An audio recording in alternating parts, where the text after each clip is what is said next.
ನಿಮ್ಮ ಡಾಕ್ಟರ್ ವಿಶೇಷ ಕಾರ್ಯಕ್ರಮಕ್ಕೆ ಸ್ವಾಗತ. ನಾನು ಚೈತ್ರಾಂಚನ್. ಒತ್ತಡ ಜೀವನ, ಬದಲಾಗ್ತಾ ಇರೋ ಜೀವನ ಶೈಲಿ, ಜನರಿಗೆ ನೂರಾರು ಆರೋಗ್ಯ ಸಮಸ್ಯೆ. ಯಾವ ಸಮಸ್ಯೆಗೆ ಯಾವ ಚಿಕಿತ್ಸೆ ಅನ್ನೋದು ದೊಡ್ಡ ಚಿಂತೆ. ಇಂತಹ ಸಮಸ್ಯೆ ಇರೋರಿಗೆ ಒಂದೇ ವೇದಿಕೆಯಲ್ಲಿ ಸಿಗುತ್ತೆ ಉತ್ತರ. ಇದೇ ಟಿವಿ9ನ ವಿಶೇಷ ಕಾರ್ಯಕ್ರಮ ನಿಮ್ಮ ಡಾಕ್ಟರ್.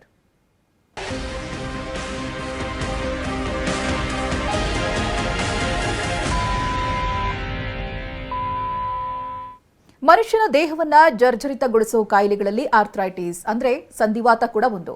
ಮೊದಲೆಲ್ಲ ವೃದ್ಧಾಪ್ಯದಲ್ಲಿ ಮೂಳೆಯ ಸವೆತದಿಂದ ನೋವು ಕಾಣಿಸಿಕೊಳ್ತಾ ಇತ್ತು.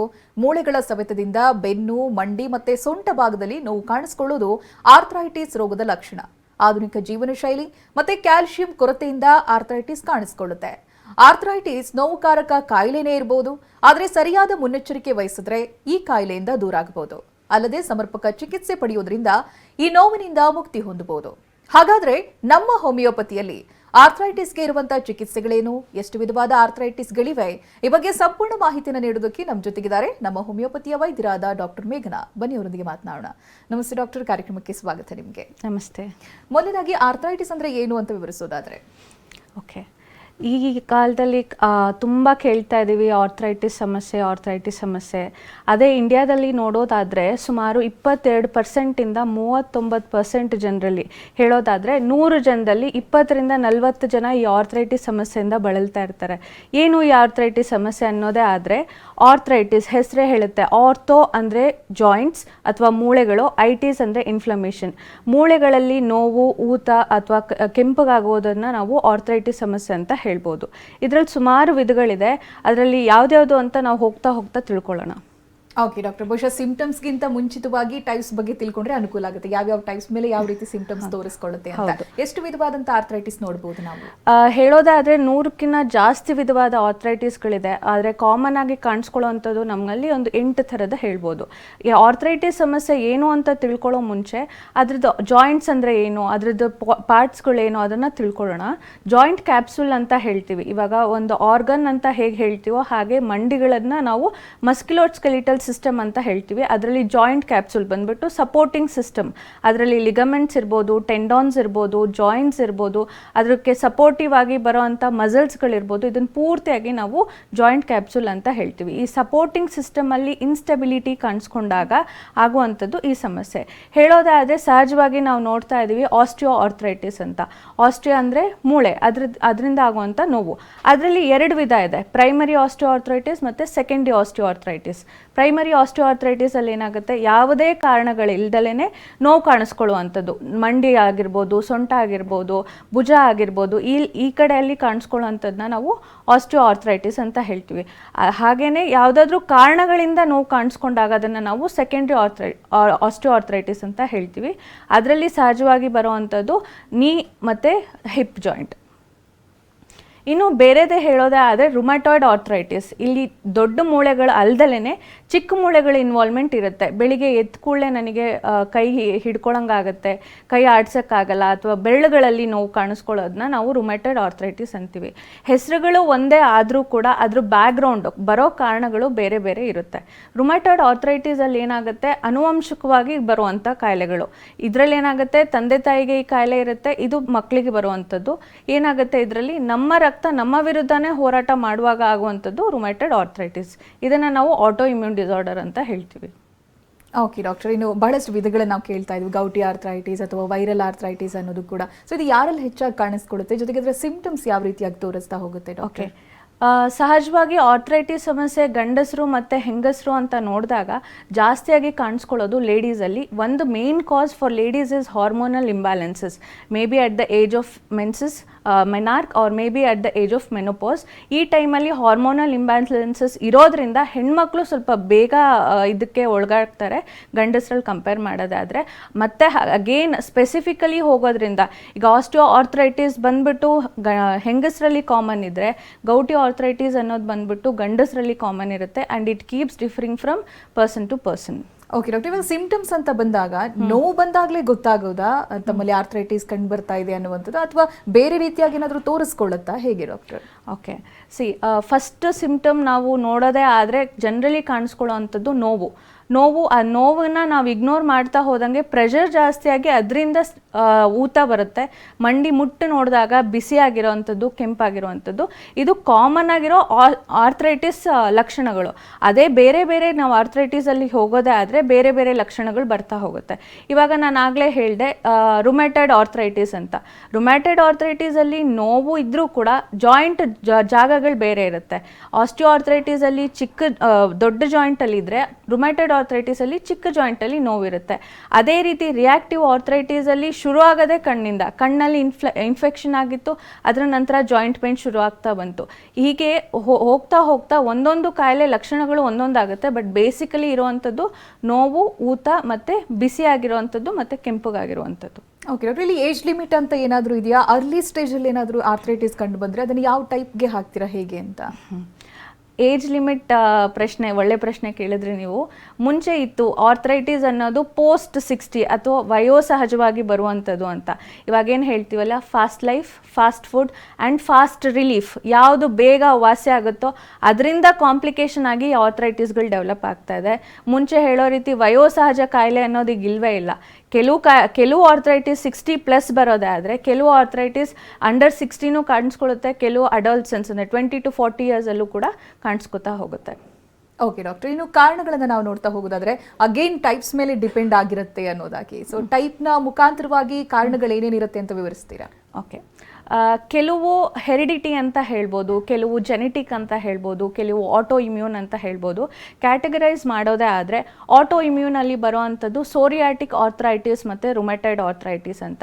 ಇದರಲ್ಲಿ ಯಾವುದೇ ಹೊರಗಡೆಯಿಂದ ಯಾವುದೇ ಬ್ಯಾಕ್ಟೀರಿಯಾ, ವೈರಸ್ ಅಥವಾ ಯಾವುದೇ ಪ್ಯಾಥೋಜನ್ ಹೊರಗಡೆಯಿಂದ ಬರದಲ್ಲೇ ನಮ್ಮ ದೇಹ ಅಂದರೆ ನಮ್ಮ ಇಮ್ಯೂನಿಟಿ, ದಟ್ ಈಸ್ ನಮ್ಮ ಬ್ಲಡ್ಡೇ ನಮ್ಮ ವಿರುದ್ಧ ಫೈಟ್ ಮಾಡಿದಾಗ ಆಗುವಂಥದ್ದು ಈ ಕಾಯಿಲೆ. ಇನ್ನು ನಾನು ಜೆನೆಟಿಕ್ ಬಗ್ಗೆ ಹೇಳೋದಾದರೆ ಆಂಕಲೈಸಿಂಗ್ ಸ್ಪಾಂಡಲೈಟಿಸ್ ಅಂತ ಹೇಳ್ತೀವಿ. ಇದರಲ್ಲಿ HLA-B27 ಅನ್ನೋ ಒಂದು ಜೀನ್ ಯಾರಲ್ಲಿ ಕಂಡು ಬರುತ್ತೋ ಅವರು ಈ ಕಾಯಿಲೆಗೆ ಒಳಗಾಗ್ತಾ ಹೋಗ್ತಾರೆ. ಅದರಲ್ಲೂ ಕೂಡ 2 ವಿಧವಾದಿರುತ್ತೆ. ಅದು ಎಕ್ಸ್ರೇಲಿ ಕಂಡುಕೊಂಡ್ರೆ ನಾವು ಸ್ಪಾಂಡೈಲೋ ಆರ್ಥ್ರೈಟಿಸ್ ಅಂತ ಹೇಳ್ತೀವಿ. ಅದೇ ಎಕ್ಸ್ರೇಲಿ ಇಲ್ಲ ಅಂದರೆ ಆಂಕಲೈಸಿಂಗ್ ಸ್ಪಾಂಡಲೈಟಿಸ್ ಅಂತ ಹೇಳ್ತಾ ಹೋಗ್ತೀವಿ. ಓಕೆ ಡಾಕ್ಟರ್, ಇದ್ರ ಬಗ್ಗೆ ಕೇಳ್ತೀನಿ ನಾನು ಕಾರಣಗಳ ಬಗ್ಗೆ. ಒಬ್ರು ಕಾಲರ್ ಇದ್ದಾರೆ, ಮಾತನಾಡ್ಕೊಂಡು ಬರೋಣ. ಅರುಣ್ ಅಂತ ಬೆಂಗಳೂರಿಂದ ಕರೆ ಮಾಡಿದ್ದಾರೆ. ನಮಸ್ತೆ. ನಮಸ್ತೆ ನಮಸ್ತೆ ಡಾಕ್ಟರ್. ಎಸ್ ಡಾಕ್ಟರ್ ಇದ್ದಾರೆ, ನಿಮ್ಮ ಆರೋಗ್ಯ ಸಮಸ್ಯೆ ಏನಿದೆ ಹೇಳ್ಕೊಳ್ಳಿ. ಡಾಕ್ಟರ್ ನಮಸ್ತೆ. ಡಾಕ್ಟರ್ ನಮಸ್ತೆ ಅರುಣ್ ಅವರೇ. ನಾನು ಅರುಣ್ ಕೂರ್ ಅಂತ ಮಾತಾಡ್ತಿದ್ದು. ಹೇಳಿ. ಮೇಡಮ್, ಈಗ ಲಾಸ್ಟ್ 1 year ಮುಂಚೆ ನಾನು ಮನೆಯಲ್ಲಿ ಸ್ಲಿಪ್ ಆಗ್ಬಿಟ್ಟು ಕೆಳಗಡೆ ಬಿದ್ದೆ. ಓಕೆ. ಬೀಳೋ ಟೈಮಲ್ಲಿ ನೆಲಕ್ಕೆ ಕೈ ಕೊಟ್ಟಾಗ ಫಿಂಗರ್ ರಿಂಗು ಮತ್ತೆ ಅದರ ಫಿಂಗರ್ ರಿಂಗ್ ನೆಲಕ್ಕೆ ಟಚ್ ಆಗಿ ಸ್ವೆಲ್ಲಿಂಗ್ ಬಂತು. ಓಕೆ. ಫಿಂಗರ್ ರಿಂಗು ಮತ್ತೆ ನೆಕ್ಸ್ಟ್ ಫಿಂಗರ್ 2 ಸ್ವೆಲ್ಲಿಂಗ್ ಬಂದಿತ್ತು. Okay. So immediate ice therapy ಕೊಟ್ಬಿಟ್ಟು ಪೈನ್ ಆಗುತ್ತೆ ಅನ್ಬಿಟ್ಟು ಐಸ್ ಬ್ಯಾಂಡೇಜ್ ಎಲ್ಲ ಮಾಡಿತ್ತು, ಸ್ವಲ್ಪ ಕಮ್ಮಿ ಆಗುತ್ತೆ ಅನ್ಬಿಟ್ಟು ಇದಾಗಿ ನೆಕ್ಸ್ಟ್ ಈವ್ನಿಂಗ್ ನೆಕ್ಸ್ಟ್ ಪೈನ್ ಕಮ್ಮಿ ಆಯ್ತು. ಓಕೆ. ಸೊ ಅವತ್ತು ಊದ್ಕೊಂಡಿರೋ 2 ಬೆರಳು ಇನ್ನೂ ಕಮ್ಮಿ ವಾಸಿನೇ ಆಗಿಲ್ಲ. ಓಕೆ. ಸೊ ಎನ್ಆರ್ಕೊಳ್ಳಿ ಒಬ್ರು ಆರ್ಥೋಪೆಡಿಕ್ ಸರ್ಜನ್ ತೋರಿಸಿದೆ. ಅವರು ಟ್ಯಾಬ್ಲೆಟ್ಸ್ ಕೊಟ್ಬಿಟ್ಟು ಸರಿ ಹೋಗುತ್ತೆ ಬಿಡಿ 1 ವಾರದಲ್ಲಿ ಅಂತ ಹೇಳಿದ್ರು. 1 ವಾರ ಆಯ್ತು. ಈಗ ನೆಕ್ಸ್ಟ್ 10th ಬಂದ್ರೆ 1 ವರ್ಷ ಆಯ್ತು. ಓಕೆ. ಆ ಸ್ವೆಲ್ಲಿಂಗ್ ಇನ್ನೂ ಕಮ್ಮಿ ಆಗ್ತಾ ಇಲ್ಲ. ಓಕೆ. ಸೊ ಫಿಂಗರಿಂಗ್ ಹಾಕಿರೋದು ತೆಗೀಕೂ ಆಗ್ತಿಲ್ಲ. ಓಕೆ. ಕಟ್ ಮಾಡಿ ತೆಗ್ಸೋಣ ಅಂದ್ರೆ ಅದು ಗೋಲ್ಡ್ ರಿಂಗ್ ಕಟ್ ಮಾಡಿದ್ರೆ ಇದಾಗುತ್ತೆ ಅಂತ ವೆಯ್ಟ್ ಮಾಡ್ತಾ ಇದೀವಿ, ನೋಡೋಣ ಅಂತ. ಸೊ ಅದಕ್ಕೆ ತಮ್ಮ ಸಜೆಷನ್ಸ್ ಡಾಕ್ಟರ್ಸ್ ಪ್ಲೀಸ್.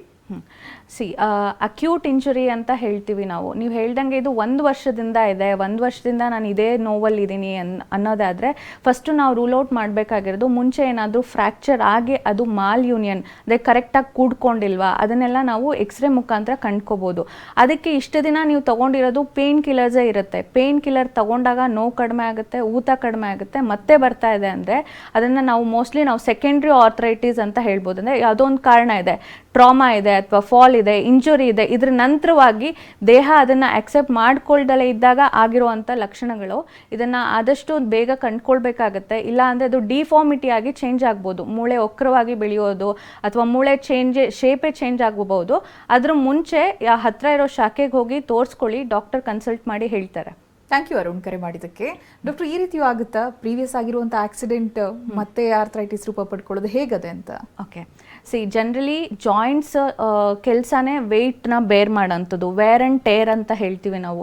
ಜಾಯಿಂಟ್ಸ್ಗೆ ಪದೇ ಪದೇ ಏಟ್ ಆಗೋದ್ರಿಂದ ಅಥವಾ ಮುಂಚೆ ಏಟ್ ಆಗಿದ್ದು ಹೋಗ್ತಾ ಹೋಗ್ತಾ ಕ್ಯಾಲ್ಶಿಯಂ ಕಡಿಮೆ ಆಗೋದಿರಲಿ ಅಥವಾ ಬಾಡಿಯಲ್ಲಿ ಹಾರ್ಮೋನಲ್ ಇಂಬ್ಯಾಲೆನ್ಸಸ್ ಆಗೋದ್ರಿಂದ ಏನಾಗುತ್ತೆ ಮುಂಚೆ ಆಗಿರೋ ಪೆಟ್ಗಳು ಕಾಣಿಸ್ಕೊಂಡು ಅದನ್ನು ಸೆಕೆಂಡ್ರಿ ಕಾಸಸ್ ಅಂತ ಹೇಳಿ ಕನ್ಸಿಡರ್ ಮಾಡ್ತೀವಿ. ಓಕೆ ಡಾಕ್ಟರ್, ಆವಾಗಲೇ ಕಾರಣಗಳ ಬಗ್ಗೆ ಹೇಳ್ತಾ ಇದ್ರಿ, ಸ್ಕ್ಯಾನಿಂಗ್ ವಿಚಾರವಾಗಿ ಎಕ್ಸ್ಪ್ಲೈನ್ ಮಾಡ್ತಾ ಇದ್ರಿ ನೀವು. ಹೌದು. ಅದೇ ಆಗಲೇ ಹೇಳ್ದಂಗೆ ಆಂಕಲೈಸಿಂಗ್ ಸ್ಪಾಂಡಲೈಟಿಸ್ ಅಂತ ಹೇಳ್ತೀವಲ್ಲ, ಇದು ಬರೋವಂಥದ್ದು ಜೆನೆಟಿಕ್ ಕಾಸಿಂದ. ಒಂದು ಜೀನ್ HLA-B27 ಅನ್ನೋ ಜೀನ್ ಯಾರಲ್ಲಿ ಕಾಣಿಸ್ಕೊಳ್ಳುತ್ತೋ ಅವರಲ್ಲಿ ಈ ಕಾಯಿಲೆ ಇರುತ್ತೆ. ಅದನ್ನು ಇನ್ವೆಸ್ಟಿಗೇಷನಲ್ಲೇ ನೋಡೋದಾದರೆ ಕೆಲವರಲ್ಲಿ ಎಕ್ಸ್ರೇ ಚೇಂಜಸ್ ಇರುತ್ತೆ. ಜನರಲಿ ಅದು ಕಾಣಿಸ್ಕೊಳ್ಳೋದು ಬೆನ್ನು ಮೂಳೆಗೆ ವರ್ಟಿಬ್ರಾ ಅಂತ ಹೇಳ್ತೀವಿ. 2 ವರ್ಟಿಬ್ರಾ ಮಧ್ಯ ಇರೋ ಜೆಲ್ ಆವಿಯಾಗಿ ಒಂದ್ರ ಮೇಲೆ ಒಂದು ಕೂತ್ಕೊಂಡಾಗ ಆಗುವಂಥದ್ದು ಈ ಕಾಯಿಲೆ. ಇದು ಬಂದ್ಬಿಟ್ಟು ನಾವು ಒಂದು ಕ್ಯಾಟಗರಿಯಲ್ಲಿ ಇದು ಎಕ್ಸ್ರೇಲ್ ಚೇಂಜಸ್ ಗೊತ್ತಾಗುತ್ತೆ, ಇನ್ನೊಂದು ಕ್ಯಾಟಗರಿಯಲ್ಲಿ ಎಕ್ಸ್ರೇ ಚೇಂಜಸ್ ಗೊತ್ತಾಗ್ದಲೇ ಕೂಡ ಈ ನೋವು ಅನುಭವಿಸ್ತಾ ಹೋಗ್ತಾರೆ. ಹೆಸರುಗಳು ಬೇರೆ, ಬಟ್ ಆಗೋ ಅದೊಂದೇ ಬಿಕಾಸ್ ಆಫ್ HLA-B27 ಅನ್ನೋ ಒಂದು ಜೀನಿಂದ. ಎಸ್ ಡಾಕ್ಟರ್, ಸಿಂಪ್ಟಮ್ಸ್ ಬಗ್ಗೆ ವಿವರಿಸ್ತಾ ಇದ್ರು, ಕಾರಣಗಳನ್ನ ಹೇಳಿದ್ರು, ಜೊತೆಗೆ ಕಾಂಪ್ಲಿಕೇಶನ್, ಅದ್ರ ಜೊತೆಗೆ ಟ್ರೀಟ್ಮೆಂಟ್ ಯಾವ ರೀತಿಯಾಗಿದೆ ಸ್ಪೆಷಲಿ ನಮ್ಮ ಹೋಮಿಯೋಪತಿಯಲ್ಲಿ ತಿಳಿಸ್ಕೊಡ್ತೀವಿ. ಡಾಕ್ಟರ್ ಮೇಘ್ನಾ ನಮ್ಮ ಜೊತೆಗಿದ್ದಾರೆ. ನಮ್ಮ ಆರ್ಥರೈಟಿಸ್ ಬಗ್ಗೆ ಅವರು ಬಹಳ ವಿವರವಾಗಿ ತಿಳಿಸ್ಕೊಡ್ತಾ ಇದ್ರು. ಡಾಕ್ಟರ್, 100ಗೂ ಜಾಸ್ತಿ ಟೈಪ್ಸ್ ಇದೆ ಅಂತ ಹೇಳ್ತಾ ಇದ್ರಿ, ಅದರಲ್ಲಿ ಬಹು ಮುಖ್ಯವಾದಂತಹ ಟೈಪ್ಸ್ಗಳನ್ನ ವಿವರವಾಗಿ ಹೇಳೋದಾದ್ರೆ ಈಗ 3 ವೆರೈಟೀಸ್ ನೋಡಿದ್ವಿ. ಆಸ್ಟಿಯೋಆರ್ಥರೈಟಿಸ್ ಕೇಳಿದ್ವಿ, ರುಮ್ಯಾಟೆಡ್ ಆರ್ಥರೈಟಿಸ್ ಬಗ್ಗೆ ಕೇಳಿದ್ವಿ, ಆಂಕಲೈಸಿಂಗ್ ಸ್ಪಾಂಡಲೈಟಿಸ್ ಹೇಳ್ದೆಲ್ಲ ಆದಾಯಿತು. ಇವಾಗ ಇನ್ನೊಂದು ವೆರಿ ಕಾಮನ್ ಆಗಿ ಸೀನ್ ಆಗೋದು ಯಾವುದಂದರೆ ಗೌಟಿ ಆರ್ಥರೈಟಿಸ್ ಅಥವಾ ಗೌಟ್ ಅಂತ ಹೇಳ್ತೀವಿ. ಇದು ಅಗೇನ್ ಅಫೆಕ್ಟ್ ಆಗೋದು ಜಾಯಿಂಟ್ಸ್, ಬಟ್ ಕಾರಣ ಅಂತ ತಿಳ್ಕೊಳ್ಳೋದೇ ಆದರೆ ಯೂರಿಕ್ ಆ್ಯಸಿಡ್ ಡೆಪಾಸಿಷನ್ ಯಾವಾಗ ದೇಹದಲ್ಲಿ ಜಾಸ್ತಿ ಆಗುತ್ತೋ ಅದರಿಂದ ಕಾಣಿಸ್ಕೊಳ್ಳೋದನ್ನ ನಾವು ಗೌಟಿ ಆರ್ಥರೈಟಿಸ್ ಅಂತ ಹೇಳ್ತೀವಿ. ದೇಹದಲ್ಲಿ ಯೂರಿಕ್ ಆ್ಯಸಿಡ್ ಜಾಸ್ತಿ ಆಗಬೇಕಂದ್ರೆ 2 ಕಾರಣ. ಒಂದು, ದೇಹದಲ್ಲಿ ಜಾಸ್ತಿ ಉತ್ಪತ್ತಿ ಆಗಬೇಕು ಯೂರಿಕ್ ಆ್ಯಸಿಡ್, ಅಥವಾ ಕಿಡ್ನಿ ಬಂದ್ಬಿಟ್ಟು ಯೂರಿಕ್ ಆ್ಯಸಿಡ್ ಅನ್ನೋದನ್ನ ಕಡಿಮೆ ಆಚೆ ಹಾಕಿದಾಗ, ಔಟ್ಪುಟ್ ಕಡಿಮೆ ಆದಾಗ ಬಾಡಿಯಲ್ಲೇ ಡೆಪಾಸಿಟ್ ಆಗಿ ಯೂರೇಟ್ ಕ್ರಿಸ್ಟಲ್ಸ್ ಆಗಿ ಕನ್ವರ್ಟ್ ಆಗುತ್ತೆ. ಅದು ಹೋಗಿ ಜಾಯಿಂಟ್ಸಲ್ಲಿ ಕುತ್ಕೊಂಡಾಗ ನಮ್ಮ ಬಾಡಿ ಅದಕ್ಕೆ ರಿಯಾಕ್ಟ್ ಆಗಿ ಆಗುವಂಥದ್ದು ಗೌಟಿ ಆರ್ಥರೈಟಿಸ್. ಇದು ಹೇಗೆ ಕಂಡುಕೊಳ್ಬೋದು ಅಂದರೆ, ಓವರ್ ನೈಟ್ ಏನೂ ಇರಲಿಲ್ಲ, ಸಡನ್ನಾಗಿ ನನಗೆ ರಾತ್ರಿ ಮಿಡ್ ನೈಟ್, ಜನರಲಿ ಹೇಳ್ಬೋದು ಮಿಡ್ ನೈಟಲ್ಲಿ ಬಿಗ್ ಟೋ, ಇದರ್ ರೈಟ್ ಆರ್ ಲೆಫ್ಟ್, ಬಿಗ್ ಟೋ ಅಲ್ಲಿ ಅಥವಾ ಹೆಬ್ಬೆರಳಲ್ಲಿ ನೋವು ಕಾಣಿಸ್ಕೊಂಡಾಗ, ಊತ ಬಂದಾಗ ಇದನ್ನು ನಾವು ಗೌಟಿ ಆರ್ಥರೈಟಿಸ್ ಅಂತ ಹೇಳ್ತೀವಿ. ಮುಂಚೆ ಯಾವುದೇ ರೀತಿ ನೋವಿರಲಿಲ್ಲ, ಆಲ್ ಆಫ್ ಸಡನ್ ಈ ನೋವು ಬಂತು, ನಡೆಯೋಕ್ಕಾಗ್ತಾ ಇಲ್ಲ. ಜನರಲಿ ನೋವು ಯಾವಾಗ ಜಾಸ್ತಿ ಇರುತ್ತೆ, first 4 to 12 hours extreme pain ಕಾಣಿಸ್ಕೊಂಡಾಗ ಆಗುವಂಥದ್ದು ಗೌಟಿ ಆರ್ಥರೈಟಿಸ್. ಇದಕ್ಕೆ ಕಾರಣ ಹೇಳ್ದಂಗೆ ಯೂರೇಟ್ ಕ್ರಿಸ್ಟಲ್ಸ್ ಬಾಡಿಯಲ್ಲಿ ಡೆಪಾಸಿಟ್ ಯಾಕೆ ಆಗ್ತಾ ಇದೆ? ಒಂದು ಫುಡ್ ಕನ್ಸಂಪ್ಷನ್ ನೋಡಿದೆ, ಎಕ್ಸಸ್ ಮೀಟ್ ತಗೊಳ್ಳೋದಾಗಲಿ ಅಥವಾ ಎಕ್ಸಸ್ ರೆಡ್ ಮೀಟ್ ತಗೊಳ್ಳೋದಾಗಲಿ, ಫಿಶ್ ತಗೊಳ್ಳೋದಾಗಲಿ ಅಥವಾ ಸೀ ಫುಡ್ ತಗೊಳ್ಳೋದ್ರಿಂದ ಈ ರೀತಿ ಆಗುವಂಥದ್ದು. ಜೊತೆಲಿ beverages, be it alcohol or beer or anything, ಇದು ತಗೊಂಡಾಗ ಈ ರೀತಿ ಆಗುತ್ತೆ. ಆ್ಯಂಡ್ ಇದು ಸ್ಪೆಷಲಿ ಕಾಣಿಸ್ಕೊಳ್ಳೋದು ವೀಕೆಂಡ್ ಡಿಸೀಸ್ ಅಂತ ಹೇಳ್ತೀವಿ. ಸ್ಯಾಟರ್ಡೇ ಸಂಡೇ ಪಾರ್ಟೀಸ್ ಮಾಡಿರ್ತಾರೆ, ಮಂಡೇ ನೋಡಿದ್ರೆ ಅವ್ರಿಗೆ ಸಡನ್ನಾಗಿ ಪೇಯ್ನ್ ಬಂದಿರುತ್ತೆ. This is one of the type of arthritis, that is gout. ಹೇಗೆ ಕಂಡುಕೊಳ್ಳೋದು ಇದನ್ನು ಅನ್ನೋದಾದರೆ, ಬ್ಲಡ್ ಟೆಸ್ಟ್ ಮಾಡಿಸಿದಾಗ ಯೂರಿಕ್ ಆ್ಯಸಿಡ್ ಸುಮಾರು 3 to 7 ನಾರ್ಮಲ್ ರೇಂಜ್, ಅಬೋವ್ 7 ಬಂದಾಗ ಯೂರಿಕ್ ಆ್ಯಸಿಡ್ ಜಾಸ್ತಿ ಇದೆ, ಅದರಿಂದ ಆರ್ಥರೈಟಿಸ್ ಆಗ್ತಾ ಇದೆ ಅಂತ. ಓಕೆ ಡಾಕ್ಟರ್, ಇನ್ನು ಡೇಂಜರಸ್ ಟೈಪ್ ಅಂತ ಯಾವುದನ್ನ ಕರೀತಾರೆ? ಯಾವುದು ತುಂಬ ಡೇಂಜರಸ್ ಆಗಿರುತ್ತೆ ಡಾಕ್ಟರ್? ಹೇಳೋದೇ ಆದರೆ ಎಲ್ಲ ಆರ್ಥರೈಟಿಸ್ ಡೇಂಜರಸ್ ಟೈಪ್. ಅಂದರೆ ಇದನ್ನು ಡಿಜೆನರೇಟಿವ್ ಡಿಸೀಸ್ ಅಂತೀವಿ. There are 2 things called regeneration and degeneration. ರೀಜನರೇಷನಲ್ಲಿ ಏನಾಗುತ್ತೆ, ಹೆಸರು ಹೇಳೋ ರೀತಿ ಆಗಿರೋ ಡ್ಯಾಮೇಜ್ ಮತ್ತೆ ವಾಪಸ್ ನಾವು ಮಾಡ್ಕೋಬೋದು. ಬಟ್ ಆರ್ಥರೈಟಿಸ್ ಸಮಸ್ಯೆ ಬಂದುಬಿಟ್ಟು ಡಿಜೆನರೇಷನ್, ಆಗಿರೋ ಸಮಸ್ಯೆ ಯಾವುದೂ ತಿರುಗಿಸಿ ವಾಪಸ್ ಮಾಡ್ಕೊಳಕ್ಕಾಗಲ್ಲ. ಆ ರೀತಿ ಇದರಲ್ಲೂ ತುಂಬ ಡೇಂಜರಸ್ ಅಂದರೆ ರುಮ್ಯಾಟೆಡ್ ಆರ್ಥರೈಟಿಸ್ ಅಂತ ಹೇಳ್ಬೋದು. ಯಾಕಂದರೆ ಇದು ನೋಡೋಕ್ಕೆ ಜಾಯಿಂಟ್ಸಲ್ಲೇ ತೊಂದರೆ ಇದ್ದರೂ ಅದರದ್ದು ಬೇಸಿಕ್ ಕಾಸ್ ಇರೋದು ಬ್ಲಡ್ಡಲ್ಲಿ. ಅವ್ರ ಬ್ಲಡ್ ಅವ್ರ ಜೊತೆ ಫೈಟ್ ಮಾಡಬೇಕಾದ್ರೆ ಆಗುವಂಥ ಲಕ್ಷಣಗಳು. ಸೊ ಬ್ಲಡ್ ಎಲ್ಲೆಲ್ಲಿ ಹರಿಯುತ್ತೋ ಅಲ್ಲಲ್ಲಿ ಪ್ರಾಬ್ಲಮ್ಗಳು ಬರ್ತಾ ಹೋಗ್ಬೋದು. ಇದ್ರದ್ದು ಸೀಕ್ವೆಲ್ ಆಗಿ ನಾವೇನು ನೋಡ್ತೀವಿ, ಸೋರಿಯಾಟಿಕ್ ಆರ್ಥರೈಟಿಸ್. ಅಂದರೆ ಮುಂಚೆ ಜಾಯಿಂಟ್ ಪೇನ್ ಇತ್ತು, ಇವಾಗ ಸ್ಕಿನ್ ರ್ಯಾಷಸ್ ಆಗ್ತಾ ಇದೆ, ಅಥವಾ ಸ್ಕಿನ್ ರ್ಯಾಷಸ್ ಇತ್ತು, ಇವಾಗ ಜಾಯಿಂಟ್ ಪೇನ್ ಆಗ್ತಾ ಇದೆ. ಇದಕ್ಕೆ ಹಿಸ್ಟ್ರಿ ನೋಡೋದೇ ಆದರೆ, ಮನೇಲಿ ಯಾರಿಗಾದ್ರೂ ಸೋರಿಯಾಸಿಸ್ ಇರುತ್ತೆ ಅಥವಾ ಅವರಿಗೆ ಸೋರಿಯಾಸಿಸ್ ಇರುತ್ತೆ, ಒಂದು ಲೆವೆಲ್ ಆಫ್ ಸ್ಕಿನ್ನ ತಿಂದಮೇಲೆ ನೆಕ್ಸ್ಟ್ ಅಫೆಕ್ಟ್ ಮಾಡೋದು ನಮ್ಮ ಇಮ್ಯುನಿಟಿ, ಜಾಯಿಂಟ್ಸ್, ಸೋರಿಯಾಟಿಕ್ ಆರ್ಥರೈಟಿಸ್ ಅಂತ ಹೇಳ್ಬೋದು. ಓಕೆ ಡಾಕ್ಟರ್, ಇಲ್ಲಿ ಸ್ಟ್ರಕ್ಚರಲ್ ಚೇಂಜಸ್ ಏನಾದರೂ ಆಗುತ್ತಾ? ಆರ್ಥೋಗೆ ಸಂಬಂಧಪಟ್ಟಿದ್ರಿಂದ ಕೇಳ್ತಾ ಇದ್ದೀನಿ.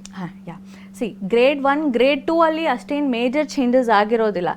2 ಇವಾಗ ನೀವೇ ನಿಮ್ಮ ಕೈನ ಹಿಂಗೆ ಮಾಡ್ಕೊಂಡು ನೋಡಿದ್ರೆ ರಫ್ ಆಗಿರುತ್ತೆ. ಆ ಫ್ರಿಕ್ಷನ್ನ ಅವಾಯ್ಡ್ ಮಾಡೋಕ್ಕೆ 2 ಜಾಯಿಂಟ್ ಮಧ್ಯ ಒಂದು ಸಾಫ್ಟ್ ಜೆಲ್ ಲೈಕ್ ಸ್ಟ್ರಕ್ಚರ್ ಇರುತ್ತೆ, ಅದನ್ನು ಸೈನೋವಿಯಮ್ ಅಂತ ಹೇಳ್ತೀವಿ, ಕುಷನ್ ಥರ. ಆ ಕುಷನ್ ಯಾವಾಗ ಆವಿ ಆಗಕ್ಕೆ ಶುರು ಆಗುತ್ತೋ, may be because of the old injuries, may be because of the other comorbidities, ಯಾವುದಾದ್ರೂ ಕಾಯಿಲೆ ಮುಂಚೆ ಇರೋದಿರಲಿ, ಅಥವಾ ಪ್ರೀವಿಯಸ್ ಮೆಡಿಕೇಶನ್, ಸೆಲ್ಫ್ ಮೆಡಿಕೇಶನ್ ಅಥವಾ ಸ್ಟೀರಾಯ್ಡ್ಸ್ ಏನಾದರೂ ತೊಗೊಂಡಿರೋದೇ ಆದರೆ ಆ ಸೈನೋವಿಯಮ್ ಅನ್ನೋದು ಯಾವಾಗ ಆವಿ ಆಗಕ್ಕೆ ಶುರು ಆಗುತ್ತೋ ಒಂದು ಹಾರ್ಡ್ ಸರ್ಫೇಸ್ ಇನ್ನೊಂದು ಹಾರ್ಡ್ ಸರ್ಫೇಸ್ ಮೇಲೆ ಕುತ್ಕೊಳ್ಳೋಕೆ ಶುರು ಆಗುತ್ತೆ. ಆವಾಗ ರಬ್ಬ ಆಗ್ತಾ ಆಗ್ತಾ ಏನಾಗುತ್ತೆ, ಮೂಳೆಗಳು ಸವಿತಾ ಶುರು ಆಗುತ್ತೆ. ಆ ಸವದಾಗ ನಾವೇನು ಮಾಡೋಕ್ಕಾಗಲ್ಲ.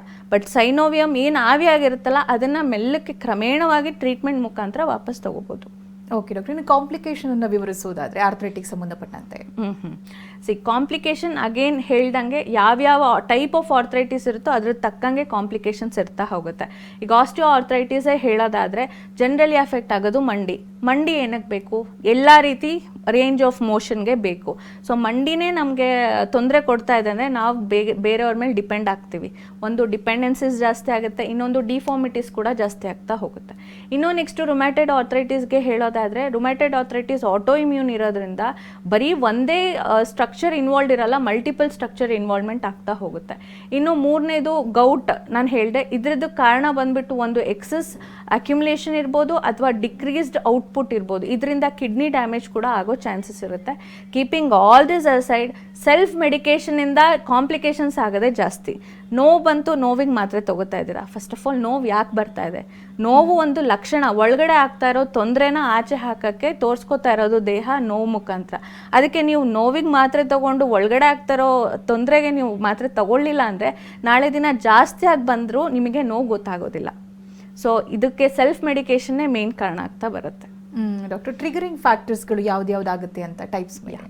ಟ್ರಿಗರಿಂಗ್ ಫ್ಯಾಕ್ಟರ್ ಬಂದ್ಬಿಟ್ಟು overweight, any habits, be it smoking, alcohol and heredity. ಅದನ್ನು ನಾವಂತೂ ಎಸ್ಕೇಪ್ ಮಾಡೋಕ್ಕಾಗಲ್ಲ. ಯಾವುದು ನಾವು ಅವಾಯ್ಡ್ ಮಾಡ್ಬೋದು? ನಮ್ಮ ಸೈಡಿಂದ ಆಗೋದು ವೆಯ್ಟ್ನ ಮ್ಯಾನೇಜ್ ಮಾಡಿ. ಆದಷ್ಟು ಹೆವಿ ತೂಕ ನಿಮ್ಮ ಬಾಡಿ ತೂಕನ ತಡೆಯೋದೇ ನೀ ಜಾಯಿಂಟು. ಸೊ ಫಸ್ಟ್ ಎಫೆಕ್ಟ್ ಆಗೋದು ವೆಯ್ಟ್ನ ಮ್ಯಾನೇಜ್ ಮಾಡಿ, ಆದಷ್ಟು ಹೆಲ್ದಿ ಫುಡ್, ಹೆಲ್ದಿ ಡಯಟ್ ಮತ್ತು ಹೆಲ್ದಿ ಲೈಫ್ ಸ್ಟೈಲ್ನ ಮ್ಯಾನೇಜ್ ಮಾಡಿದ್ರೆ ಚೆನ್ನಾಗಿರುತ್ತೆ. ಇನ್ನು ರಿಪೀಟೆಡ್ಲಿ ಬರುವಂತ ಚಾನ್ಸಸ್ ಇರುತ್ತಾ ಅನ್ನುವಂಥ ಭಯ ಎಲ್ಲರಲ್ಲೂ ಇದೆ. ಒಮ್ಮೆ ಬರ್ತಾರೆ, ಆರ್ಥ್ರೈಟಿಸ್ ಬರುತ್ತೆ, ಟ್ರೀಟ್ಮೆಂಟ್ ತಗೋತಾರೆ, ಮತ್ತೆ ಅವಕರ ಆಗುತ್ತಾ ಹೇಗೆ ಅಂತ? ಆರ್ಥ್ರೈಟಿಸ್ ಅನ್ನೋದು ಒಂದ್ಸಲ ಶುರು ಆಯಿತು ಅಂದರೆ ಇಟ್ ಇಸ್ ನೆವರ್ ಎಂಡಿಂಗ್. ಇವಾಗ ಲೆಫ್ಟ್ ನೀ ಜಾಯಿಂಟಲ್ಲಿ ನಂಗೆ ಪೇನ್ ಇದೆ ಅಂತ ನಾನೇನು ಮಾಡ್ತೀನಿ, ಆ ಕಡೆ ಜಾಯಿಂಟಲ್ಲಿ ಪ್ರೆಷರ್ ಹಾಕಲ್ಲ, ಇನ್ನೊಂದು ಜಾಯಿಂಟ್ ಮೇಲೆ ಹಾಕ್ತೀನಿ. ಸೊ ರೈಟಲ್ಲಿ ಬರುತ್ತೆ. ಅವಾಗ ಮಂಡಿಯಲ್ಲಿ ಜಾಯಿಂಟ್ ಇದೆ, ಪೇನ್ ಇದೆ ಅಂತ ನಾನೇನು ಮಾಡ್ತೀನಿ, ಮಂಡಿ ಮೇಲೆ ಜಾಸ್ತಿ ಪ್ರೆಷರ್ ಹಾಕಲ್ಲ, ಬೆನ್ನೆಲುಬಿಗೆ ಪ್ರೆಷರ್ ಹಾಕ್ತಾ ಹೋಗ್ತೀನಿ, ಮೂಳೆಯಲ್ಲಿ ಶುರು ಆಗುತ್ತೆ. ಸೊ ಒಂದ್ಸಲ ಶುರು ಆಗಿದೆ, it is never ending. So ಅದಕ್ಕೆ ಯಾಕೆ ಶುರು ಆಗಿದೆ?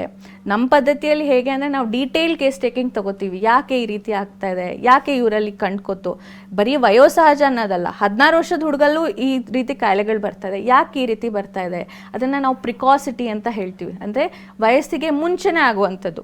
ಮುಂಚೆ ಎಲ್ಲ ಏನಿತ್ತು, ಗ್ರೇಯಿಂಗ್ ಆಫ್ ಹೇರ್ ಯಾವಾಗ ಆಗ್ತಾ ಇತ್ತು? ಪೋಸ್ಟ್ 60. ಇವಾಗ 8 ವರ್ಷದ ಮಗು, 10 ವರ್ಷದ ಮಗುವಲ್ಲೂ ಕಾಣ್ತಾ ಇದೆ. ಅದನ್ನು ಪ್ರಿಕಾಸಿಟಿ ಅಂತ ಹೇಳ್ತೀವಿ. ಯಾಕೆ ಈ ರೀತಿ ಚೇಂಜಸ್ ಆಗ್ತಾ ಇದೆ ಅನಲೈಸ್ ಮಾಡ್ಕೊಂಡು ಟ್ರೀಟ್ಮೆಂಟ್ ಕೊಟ್ಟಾಗ ಇರೋ ಕಾಯಿಲೆ ಲಿಮಿಟಲ್ಲೇ ಇದ್ದು ಬೇರೆ ಕಡೆ ಸ್ಪ್ರೆಡ್ ಆಗದಲ್ಲೇ ಕೂಡ ಕಂಟ್ರೋಲ್ ಮಾಡ್ಬೋದು. ಸ್ಪೆಷಲಿ ನಮ್ಮ ಹೋಮಿಯೋಪತಿಯ ಟ್ರೀಟ್ಮೆಂಟ್ ಸ್ಪೆಷಾಲಿಟಿ ಏನು, ಯಾವ ರೀತಿಯಾಗಿರುತ್ತೆ ಅದರ ಪ್ರಾಸೆಸ್ ಅಂತ ಆರ್ಥ್ರೈಟಿಕ್ ಸಂಬಂಧಪಟ್ಟಂತೆ? ಓಕೆ, ನಮ್ಮ ಹೋಮಿಯೋಪತಿಲಿ ಟ್ರೀಟ್ಮೆಂಟ್ ಹೇಗಿರುತ್ತೆ ಅನ್ನೋದೇ ಆದರೆ, ನಾವು ಬೇಸಿಕಲಿ ಮೆಡಿಸಿನ್ಸ್ ಕೊಡೋದು ಮನುಷ್ಯನಿಗೆ. ಯಾಕೆ ಈ ಮನುಷ್ಯ ಇಷ್ಟು ಬೇಗ ಸಫರಿಂಗಲ್ಲಿ ಒಳಗಾದ? ಒಂದೇ ಮನೇಲಿ ಇರ್ತಾರೆ, 4 ಜನ ಇರ್ತಾರೆ, ಒಂದೇ ಊಟ ತಿಂತಾರೆ, ಬೇರೆ ಯಾರಿಗೂ ಆಗಲಿಲ್ಲದ ಆ ಪರ್ಸನ್ಗೆ ಯಾಕೆ ಅಫೆಕ್ಟ್ ಆಗ್ತಾ ಇದೆ?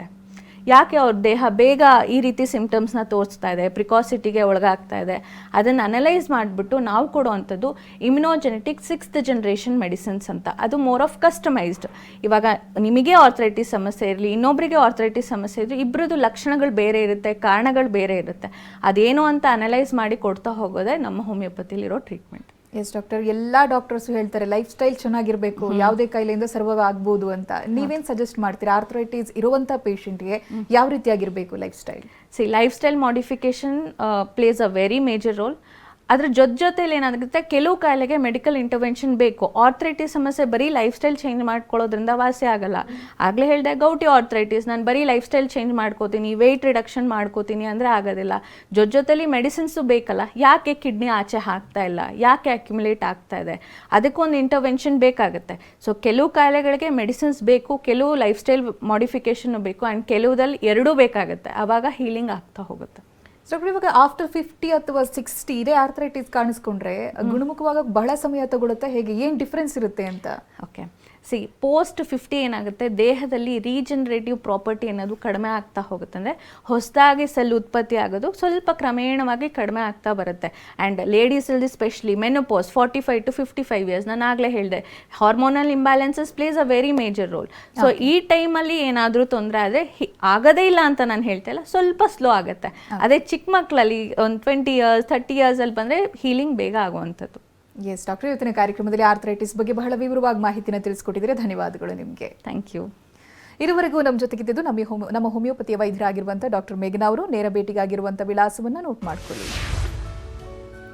ನಮ್ಮ ಹೋಮಿಯೋಪತಿ ಬೆಂಗಳೂರು ಶಾಖೆಗಳು ಮಲ್ಲೇಶ್ವರಂ, ಜಯನಗರ. ಇತರ ಶಾಖೆಗಳು ಹುಬ್ಬಳ್ಳಿ, ಮೈಸೂರು, ದಾವಣಗೆರೆ, ಕಲಬುರಗಿ, ಹಾಸನ, ಶಿವಮೊಗ್ಗ, ಹೊಸಪೇಟೆ, ಬೆಳಗಾವಿ, ಉಡುಪಿ. ಮಹಾರಾಷ್ಟ್ರ, ಮುಂಬೈ, ಪುಣೆ, ಸೋಲಾಪುರ, ಕೋಲ್ಹಾಪುರ, ನಾಗ್ಪುರ, ಔರಂಗಾಬಾದ್, ನಾಸಿಕ್ನಲ್ಲೂ ಶಾಖೆಗಳಿವೆ. ನಂಬರ್ ನೋಟ್ ಮಾಡ್ಕೊಳ್ಳಿ, 96-202-40-240. ಇದೇ ಹೊತ್ತಿನ ವಿಶೇಷ. ನಿಮ್ಮ ಡಾಕ್ಟರ್ ನಿರಂತರ ಸುದ್ದಿಗಾಗಿ ನೋಡ್ತಾರೆ TV9.